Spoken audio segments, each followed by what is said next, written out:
आंख का अंधा, नाम नयन सुख। बीरबल बहुत तेज तर्रार दिमाग के थे दोस्तों। ये हम सभी अच्छे से जानते हैं। लेकिन बहुत कम लोग जानते हैं कि बीरबल को प्रकृति के बीच बैठना बहुत अच्छा लगता था। एक बार जब वे घर से निकले तो सोचा कुछ देर शाही बगीचे में बैठा जाए। वे वहां अक्सर घंटों बैठा करते थे। बगीचे में घुसते ही उन्हें किसी के रोने की आवाज सुनाई पड़ी।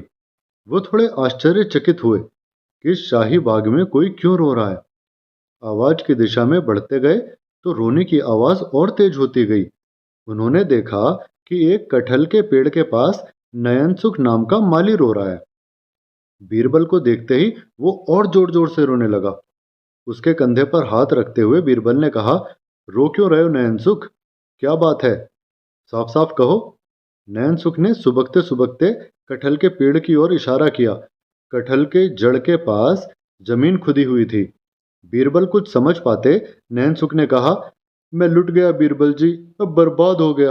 रोते हुए कहा, मेरे जीवन की सारी कमाई चली गई। बीरबल ने कहा, आराम से मुझे समझाओ।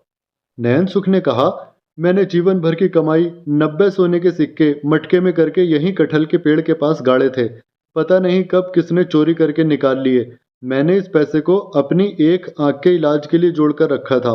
मुझे एक आंख से दिखाई नहीं देता और दूसरी आंख से कम दिखाई देता है। अब बीरबल को बात समझ आई। बीरबल ने पूछा, यहाँ कौन कौन आता है? किसी ने तुम्हें यहाँ सिक्के रखते तो देखा नहीं? घर पर ना रखकर यहाँ क्यों रखा? माली ने कहा, बस बादशाह, उनका परिवार और कुछ मंत्री यहाँ आते हैं। यहाँ रखते तो किसी ने नहीं देखा। मैंने बहुत पहले रखा था। मैं अपना अधिकतर समय यहीं गुजारता हूँ, इसलिए क्योंकि ये आंखों के सामने रहेगा। पता नहीं किसने इसका पता लगा लिया और ले गया। मैं तो कहीं का नहीं रहा।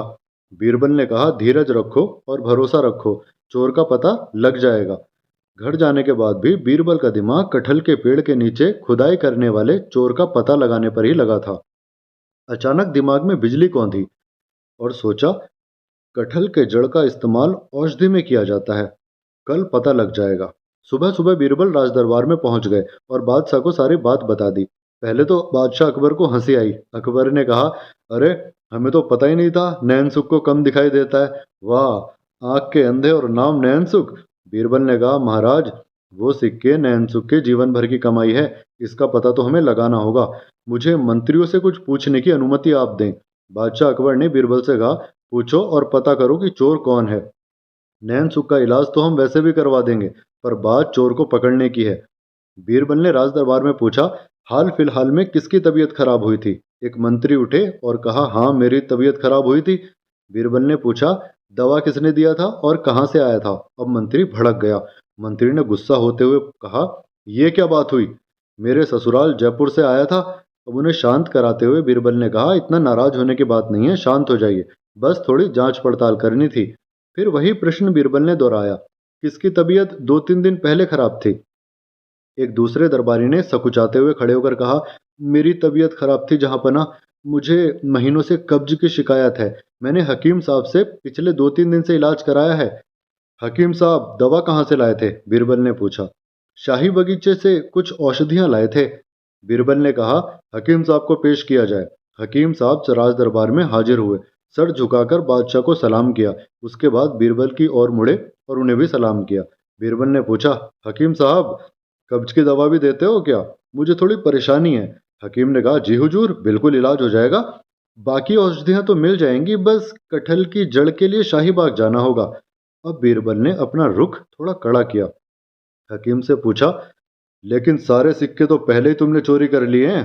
अब क्या चोरी करोगे? हकीम सक पका गया। अब बीरबल ने और कड़ा रुख करके पूछा, कटहल के पेड़ के नीचे पैसे का मटका क्यों चुराया था? सक पकाते हुए हकीम ने कहा, हुजूर, मुझे माफ कर दिया जाए, बड़ी गलती हो गई। मुझे लोभ हो गया था। मैं औषधि के लिए कटहल के पेड़ की जड़ लाने गया था। जब वहां खुदाई की तो मुझे मटका मिला जिसमें धन था। मेरी नीयत खराब हो गई। मैं सारा धन वापस कर दूंगा। सारा का सारा धन ज्यों का त्यों रखा हुआ है। मुझे माफ किया जाए। बीरबल ने नयनसुख माली को बुलाने का आदेश दिया। माली आया। बीरबल ने कहा, तुम्हारा मटका मिल गया है और उसमें रखे सोने के सिक्के भी। माली खुशी से रोने लगा। बीरबल ने कहा, गलती माली की भी है जो धन वहां छुपाया था।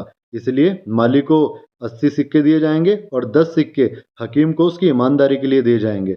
सभा में बैठे सभी लोगों ने बीरबल के दिमाग की भूरी भूरी प्रशंसा की। दोस्तों, आपको ये कहानी पसंद आई हो तो प्लीज़ वीडियो को लाइक और चैनल को सब्सक्राइब करना मत भूलिएगा। धन्यवाद।